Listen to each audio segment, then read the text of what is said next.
சென்னையில் தாவேகாவினருக்கும் திமுகவினருக்கும் இடையே நிகழ்ந்த மோதலால் பரபரப்பு சூழல் நிலவியது.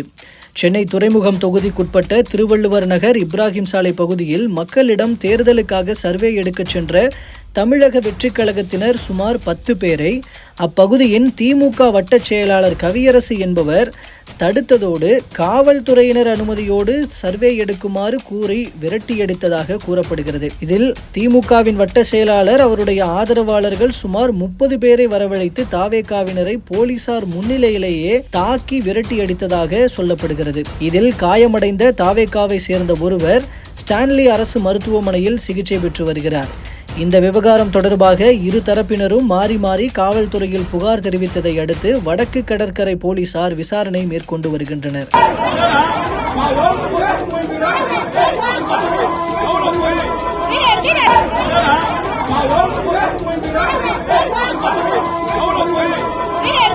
அரசியல் களத்தில் கருத்தியல் ரீதியாக தங்களை எதிர்த்து வரும் தாவேகாவினரிடம் திமுகவினர் இவ்வாறு மோதல் போக்கில் ஈடுபட்டிருப்பது பெரும் பேசுபொருளாகியுள்ளது. இதன் மூலம் தாவேகா மற்றும் திமுக இடையிலான சமூக வலைதள மோதல் மேலும் அதிகமாகியுள்ளது.